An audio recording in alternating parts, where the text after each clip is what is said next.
Les saludo, estimadas alumnas y estimados alumnos, compañeras y compañeros docentes de los 71 planteles del Colegio de Bachilleres del Estado de Veracruz. Soy el maestro Yoarit Joaquín López Palacios. Juntos abordaremos la asignatura de Administración 2 en el segundo bloque, etapa mecánica del proceso administrativo, que corresponde al segundo parcial, donde analizaremos los contenidos de las fases de planeación y organización. Como podrán ustedes ver en su pantalla, en estos momentos vemos que es la sesión número 1, que corresponde al bloque 2, y el tema es la planeación. Vamos a su vez a analizar el aprendizaje esperado, y al final podremos ver las actividades que servirán como evidencias para un porcentaje asignado ya anteriormente en la dosificación de contenidos del 40%. El propósito del bloque.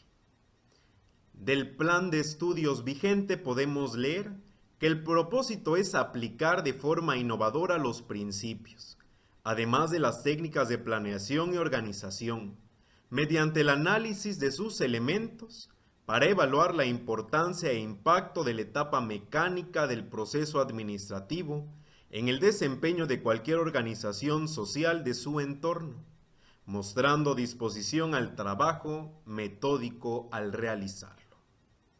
Podemos desprender del propósito del bloque de manera particular la innovación hacia los principios y las técnicas particulares de planeación y organización que nos van a servir para de una u otra manera poder delimitar cualquier organismo social, hoy entendidos como entidades económicas, empresas, organizaciones y negocios. Analizaremos a su vez en la fase de planeación 3 aprendizajes esperados y 2 de este bloque en el proceso de organización o en la fase de organización. El primer aprendizaje esperado nos dice que debemos elaborar una planeación analizando críticamente su función, importancia, principios y procesos para ejemplificar la utilidad y efectividad dentro de organismos sociales, presentes en su contexto, mostrando un comportamiento propositivo. A lo largo de las semanas anteriores, muchos de ustedes ya han ido trabajando a través de la elaboración, construcción, desarrollo, potencialización de una idea de negocios, a través del proceso administrativo, identificar el proyecto de negocio de una empresa. Entonces, en esta ocasión, pues seguiremos trabajando sobre ello y al final va a ser parte de una de nuestras evidencias. Como segundo aprendizaje esperado tenemos que demuestra la funcionalidad de los tipos de planeación, comparando sus características y el impacto que tienen, ejemplificando su aplicación en empresas de su contexto, favoreciendo un pensamiento crítico. Y finalmente, el tercer aprendizaje esperado para la planeación es aplicar críticamente las técnicas de planeación para evaluar su utilidad en organizaciones sociales de su entorno, promoviendo la escucha activa y el trabajo metódico, colaborativo y organizado para toma de decisiones. De manera particular, sabemos que la administración es universal, que la podemos aplicar a cualquier organismo social y que siempre en cada una de nuestras localidades, en nuestros municipios y en nuestra región, es importante poder potencializar a través de la innovación y el desarrollo, los negocios que rodean a nuestro contexto social. Bien, pues ¿qué es el proceso administrativo? Ya lo analizamos en el bloque número 1, pero recordamos, el proceso administrativo es un conjunto de fases o etapas sucesivas mediante las cuales se lleva a cabo la administración, interrelacionándose y formando un proceso integral. Es decir, que esta serie de etapas de manera integral son coadyuvantes para un desarrollo metódico. Es decir, que nos van a dar un objetivo, una meta, algo que nosotros queremos lograr en nuestro negocio, en nuestra empresa, en nuestra entidad. Agustín Reyes Ponce, un administrador mexicano, nos dice que el proceso administrativo consiste en fijar el curso concreto de acción que ha de seguirse, estableciendo los principios que habrán de orientarlo, la secuencia de las operaciones para realizarlo y la determinación de tiempo y números necesarios para su realización. De manera particular, entonces, tenemos el punto objetivo. Hay que fijar un objetivo, un punto concreto de acción, y a través de él entonces nosotros vamos a poder tender una línea de actividades, de funciones, de elementos que nos van a permitir potencializar aquello que nosotros queremos lograr. Terry Franklin, por su parte, nos dice que el proceso administrativo es un principio, una declaración, una verdad fundamental que proporciona una guía para el pensamiento, la acción. Es decir, que de manera particular todo el proceso administrativo, de manera articulada, a través de la maximización de los recursos, de la eficiencia, eficacia y efectividad, nos van a permitir elaborar una guía de acción hacia un punto específico y establecido. Y bueno, también en su bloque número 1, ustedes pudieron analizar de manera general lo que era el proceso administrativo, que tiene la etapa mecánica, como lo pueden ver en su pantalla, y la etapa dinámica. Se nutre de las fases de planeación, organización, la etapa mecánica, y en la planeación nos preguntamos qué es lo que vamos a hacer y cómo se va a hacer. En la organización nosotros dividimos el trabajo en funciones, en actividades y tareas en las diferentes áreas de la organización. Y finalmente, en la etapa dinámica nosotros ejecutamos. Muchos nombran de igual manera a la dirección como la ejecución, para de ahí, a través del liderazgo, la motivación y los sistemas de comunicación efectiva y asertiva, logran que lo planeado y lo que ya está distribuido y dividido a través de la organización empiece a ejecutarse, elaborarse, para finalmente a través del control poder encontrar mecanismos de medición y evaluación del desempeño de los que ejecutan las actividades. Algunos teóricos, antes de la fase de planeación, pues hablan de una ejecución o de un diagnóstico. Algunos otros teóricos, entre la organización y la dirección, colocan la integración como este punto en el cual esta fase, esta etapa que nos permite a nosotros integrar el cómo, las funciones, el qué se van a hacer hacia la ejecución. Y algunos más también integran la coordinación como parte de las etapas, aunque de manera específica nosotros trabajamos a través del proceso administrativo en sus etapas mecánica, dinámica y en las fases de planeación, organización, dirección y control. Bien dicho esto, que es un repaso de lo que ya hemos analizado en el bloque número 1, pues vamos a iniciar a trabajar con la planeación. ¿Qué es la planeación? Pues nosotros podemos ver que la planeación es un proceso en el cual se examina el futuro y el entorno de las organizaciones para definir su visión y su misión, objetivos, programas y estrategias, es decir, los planes de acción. De manera particular, entonces, lo que nosotros realizamos es examinar, diagnosticar, poder vislumbrar todo lo que tiene que ver con el contexto interno y externo de la organización, para poder definir cuál es nuestra misión y nuestra visión en la vida, aquello que yo soy y cómo deseo ser visto. Pero, ¿qué es planear? Planear se nos dice que es establecer o elaborar un plan conforme a lo que se ha de desarrollar, específicamente una actividad. Así que en su concepción más básica, planear es elaborar un plan. ¿Quién planea? Toda acción humana necesita planeación, sea en pequeña o en gran escala, en tiempo corto o amplio, pero siempre dedicado a definirse de manera particular a través de los objetivos, la evaluación de medios, establecer resultados y anticipar consecuencias indeseables, aquello que nosotros conocemos como el riesgo, la contingencia. Entonces, ¿quién planea? Toda entidad. Toda acción humana se planea. Cada uno de nosotros planeamos nuestra vida, nuestro día a día, nuestros recursos disponibles. Cada uno de nosotros en nuestra casa planea, organiza, distribuye actividades. En la escuela se planea, en una iglesia se planea, en el hospital se planea. En todo organismo social nosotros encontramos planeación. ¿Con qué se planea? Se planea con los recursos disponibles que tenemos. Recursos humanos, recursos financieros, recursos materiales, técnicos, tecnológicos, recursos que nos permiten a nosotros poder, de acuerdo al plan ya establecido, ir cubriendo actividades que nos van a permitir, en conjunto, como un todo, poder definir cuáles son las acciones que nos van a llevar al logro de nuestros objetivos. ¿Y para qué planeamos? Nosotros planeamos de manera específica para obtener resultados de acuerdo a nuestras metas. Cuando nosotros deseamos que todas las actividades que realizamos tengan una consecución favorable, pues hacemos una planeación precisa y específica que nos va a nosotros permitir lograr todas las actividades que deseamos. La planeación, a su vez, tiene algunos principios. Así como la administración de manera general tiene principios que la enmarcan y que delimitan su acción, la planeación también los tiene. En esta ocasión, pues vamos a hablar de 6 principios básicos de la planeación. El primero de ellos es la precisión. Como pueden ver en este esquema, en este ciclo, la precisión.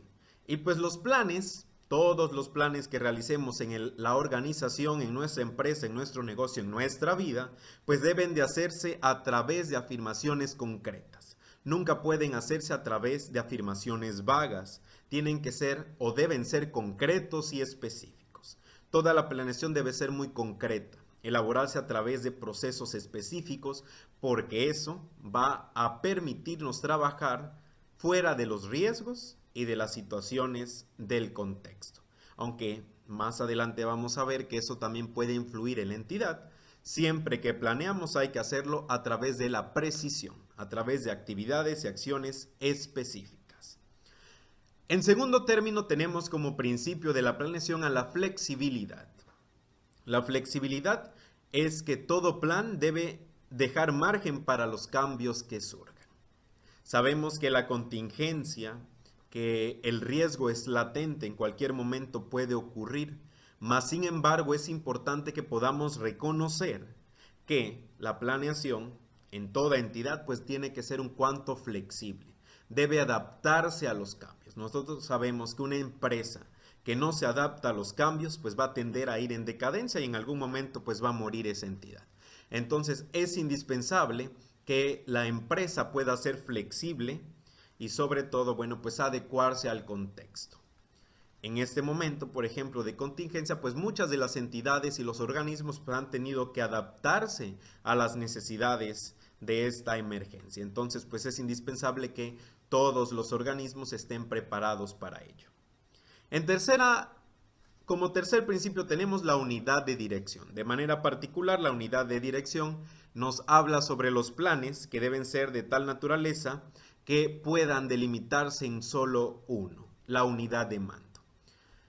A veces ocurre que dentro de las empresas todos mandan y de manera particular, pues donde muchos dirigen, pues técnicamente empezamos a tener una controversia en cuanto a la comunicación y cuanto al mando. Es indispensable entonces en este momento que la unidad pues coordine todas las actividades de manera particular. Pero de manera específica la unidad de mando tiene que ser jerárquica. Y eso nos va a hacer a que pues técnicamente la comunicación sea efectiva y asertiva y de manera particular pues que la podamos dirigir de acuerdo a la jerarquía. La consistencia. De manera particular, la consistencia nos habla de que todo plan debe estar perfectamente integrado al resto de los planes para que todos juntos interactúen en conjunto. Debemos de ser consistentes, pero sobre todo alineados. La consistencia nos habla como estos engranajes que permiten mover al proceso administrativo y por lo tanto que la empresa se mueva. Todo es indispensable, es necesario que los planes sean consistentes y que como un engranaje pues puedan moldearse y técnicamente puedan ser delimitados de manera específica. La rentabilidad. Todo organismo social debe ser rentable, ya sean organismos lucrativos o no lucrativos. Mientras que en unos tenemos un capital contable, en otros tenemos un patrimonio contable. pero ambos deben ser rentables y esto nos lleva a que puedan subsistir de acuerdo a los objetivos cuantitativos y cualitativos planeados. Y la rentabilidad pues nos lleva a la relación favorable de los beneficios que esperamos obtener en la entidad, de manera particular a través de los objetivos que hemos definido y el valor de los resultados. Somos rentables cuando somos un proceso realmente de crecimiento, no solo económico, sino también en capital humano, en recursos materiales, que realmente sabremos aprovechar la eficiencia y la eficacia, hacer más con menos en el menor tiempo posible. Entonces, realmente la rentabilidad, aparte de llevarnos a cuestiones económicas, también debe llevarnos a cuestiones que nos permitan ahorrar recursos, ahorrar tiempo y sobre todo propiciar condiciones favorables para nuestros empleados. Y finalmente la participación. Debemos lograr la participación de todas y todos.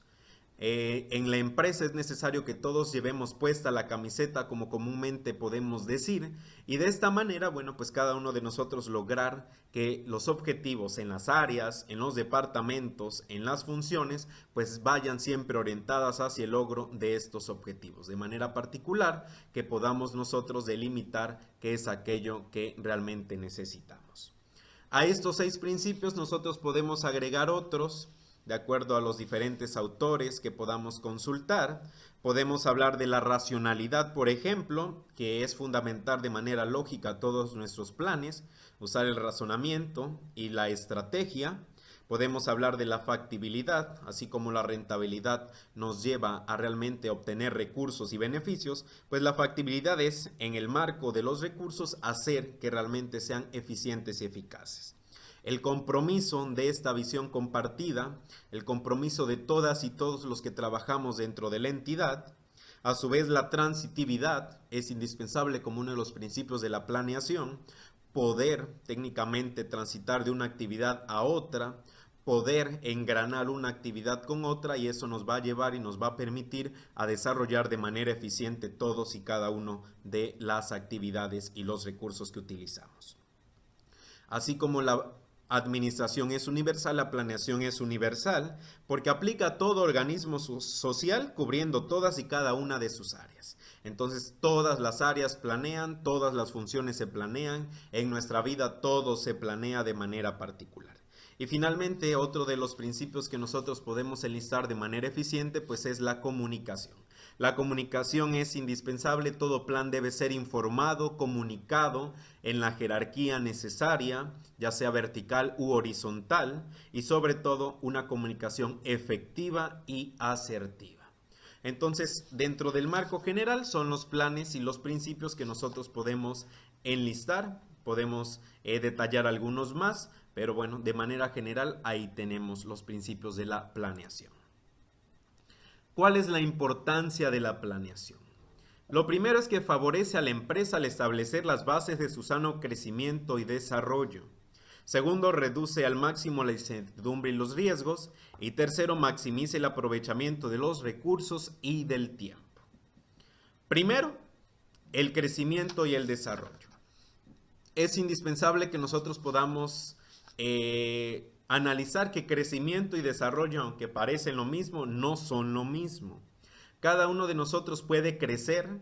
En algún momento fue un bebé, fue un niño, empezó a caminar, se hizo adolescente, joven, algunos adultos, la vejez y bueno, finalmente en algún momento de nuestra vida finita, pues morimos. Pero el haber crecido no significa que nos hemos desarrollado en nuestras capacidades, habilidades, en nuestros conocimientos o saberes. La empresa puede crecer, puede expandirse, pero quizás no desarrollarse. El desarrollo es innovación. Y toda empresa que no se transforma, que no innova, en algún momento pues se va quedando estancada y obsoleta. Que el crecimiento y el desarrollo nos permitan a nosotros vislumbrar un futuro específico en nuestras empresas, en nuestras organizaciones y en todo aquello que nosotros vamos delimitando. La planeación pues nos invita a reducir la incertidumbre y por lo tanto nos propicia de la eliminación de riesgos o la mayor cantidad de ellos. A través que estamos preparados y debemos estar preparados siempre para la contingencia. pero de manera particular la contingencia pues es algo que puede ocurrir o no puede ocurrir. Entonces, de manera específica es indispensable que nosotros podamos estar preparados porque ya vamos a tener una proyección al futuro. Así como en algún momento se nos ha preparado para ir analizando el cambio del dólar al perder valor frente a la moneda del dólar, pues de manera específica nosotros también nos preparamos dentro de la empresa para asimilar los riesgos que esto puede traer. Y bueno, hay que aprovechar los recursos y el tiempo, como lo hemos analizado, como lo analizaron en el curso de Administración 1, los recursos pues deben de administrarse a través del tiempo. Ya los teóricos de la administración pues nos hablan que hay que hacer las actividades en el menor tiempo posible, nunca descuidando la calidad de los recursos. Vamos a hablar ahora del proceso de planeación, que se integra por el diagnóstico, la misión, visión y valores, las premisas, los objetivos, las estrategias, las políticas, los programas y presupuestos. Estos a su vez conforman de manera general lo que es el proceso de planeación, a través del cual nosotros desarrollamos todo lo que tiene que ver con las delimitaciones y las líneas a seguir dentro de la entidad. El diagnóstico. A través del diagnóstico nosotros podemos resolver interrogantes como con qué recursos cuenta la empresa, cuáles son sus fortalezas reales y efectivas, cuáles son sus puntos débiles, qué oportunidades son las que realmente puede aprovechar, cuáles son las principales amenazas que potencialmente podría enfrentar ahora o en un futuro mediato. Entonces, de manera particular, con estas preguntas nosotros podemos ir delimitando las líneas de acción particular para identificar nuestras fortalezas, nuestras debilidades, las oportunidades y amenazas. ¿A través de qué? El diagnóstico lo hacemos con la matriz FODA. La matriz FODA nos permite elaborar un diagnóstico. A través de la matriz FODA nosotros podemos entonces delimitar nuestra misión y nuestra visión, que es consecuencia de este diagnóstico. Nuestras fortalezas y debilidades son de origen endógeno, es decir, provienen de la entidad, mientras que las oportunidades y amenazas son de origen exógeno, provienen de fuera de la empresa. No podemos cambiarlas, pero sí podemos de las oportunidades construir nuestras fortalezas y de las amenazas hacer las oportunidades y por lo tanto en algún momento construirlas en fortalezas también. Aquí les presento una matriz FODA, un análisis FODA del ámbito personal.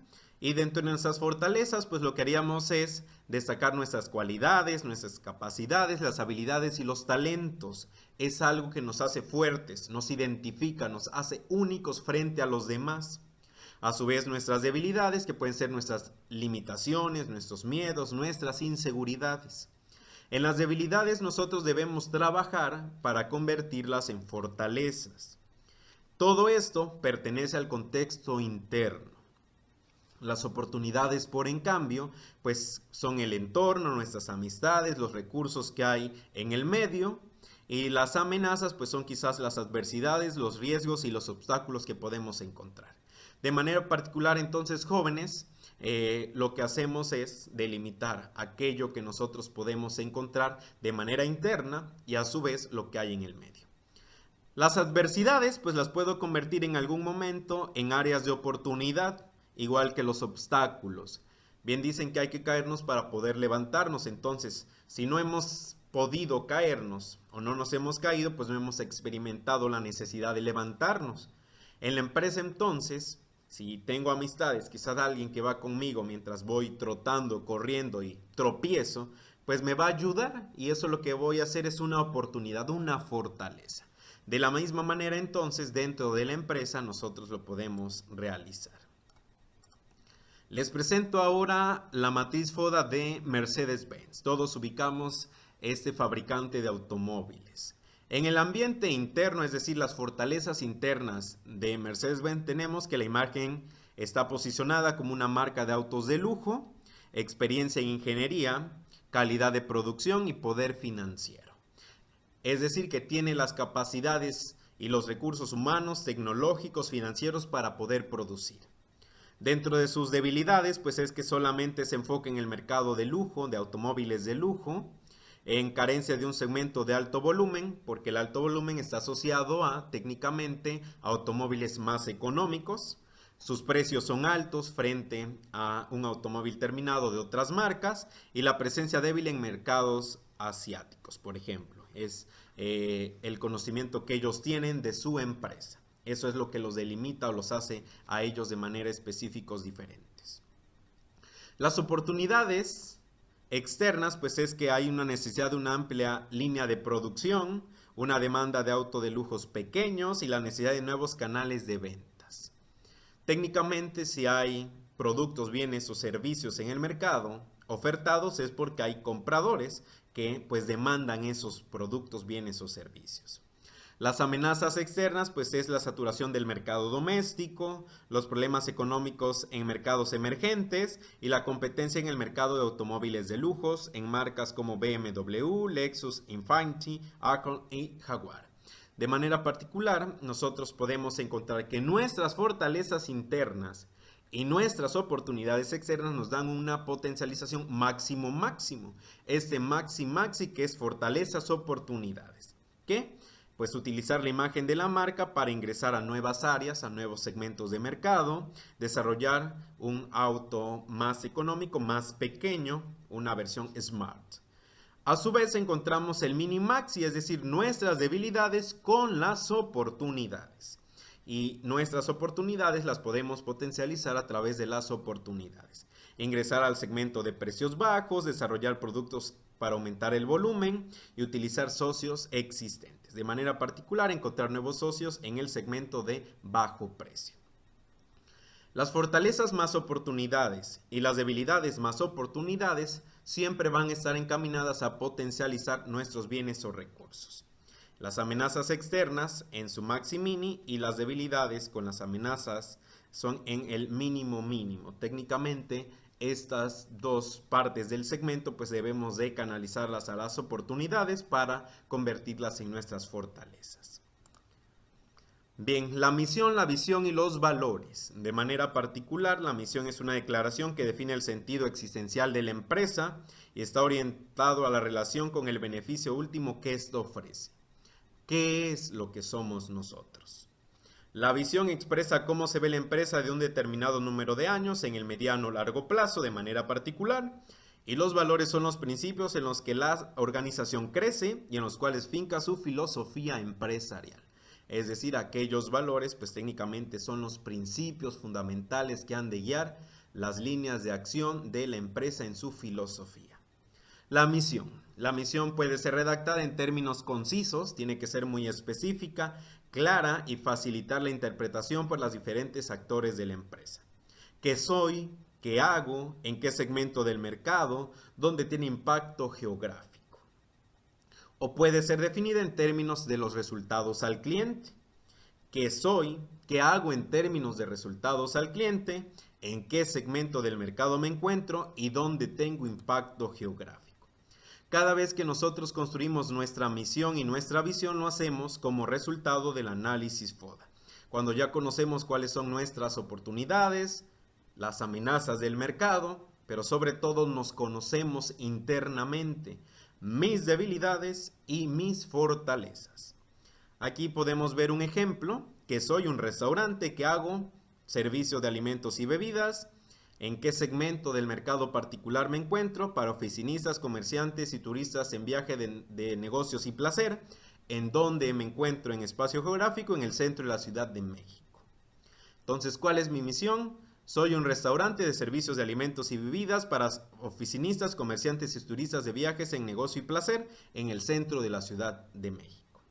Si nosotros utilizamos nuestro dispositivo móvil y nos ponemos a buscar alguna misión o visión, podremos encontrar que toda misión está delimitada por el qué soy, cuál es mi giro, en qué segmento o a qué segmento de mercado me dirijo y en qué espacio geográfico.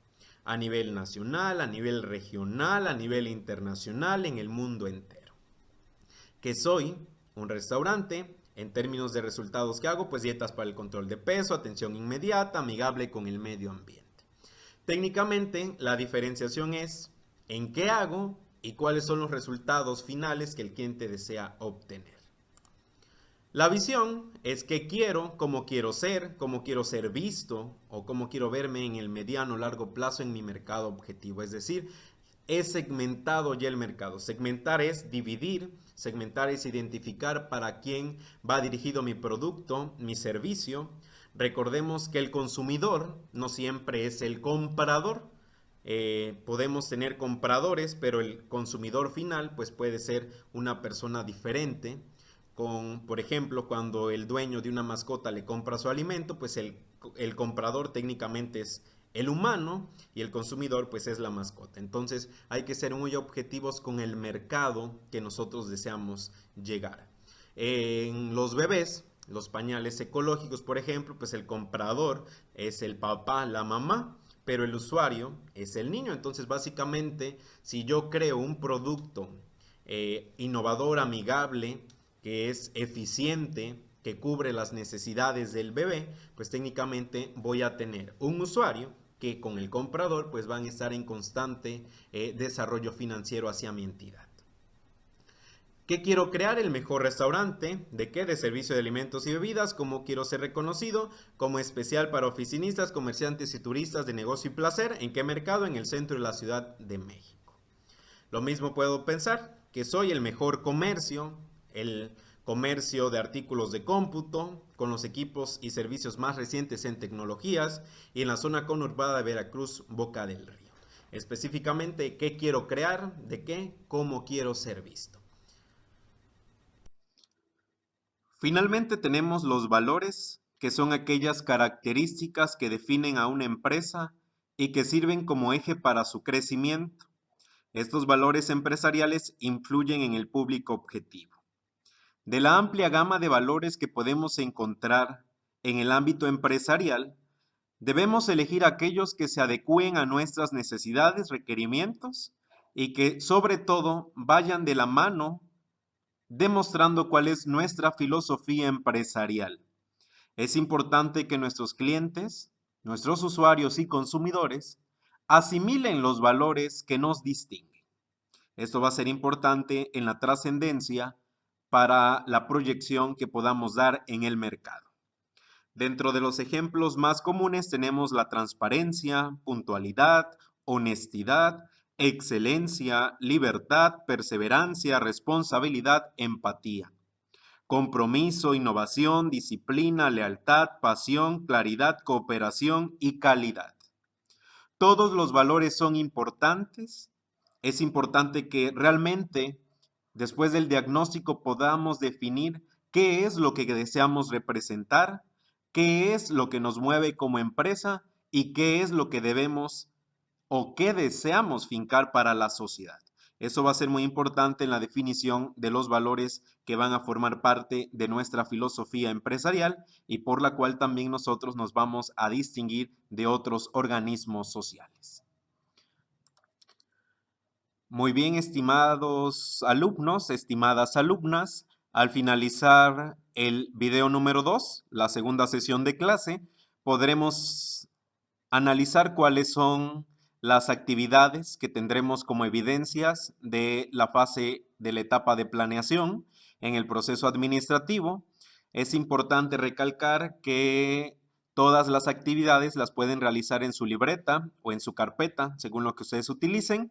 De manera particular, el proyecto de empresa, que sé que en algunos planteles ya trabajan de manera grupal o por equipos, bueno, pues ahora tendrán que hacerlo de manera individual.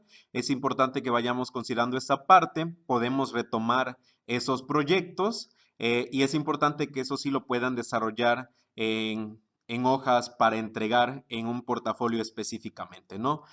Todo lo que tendría que ser, pues, del desarrollo empresarial. Nos vemos en la siguiente clase.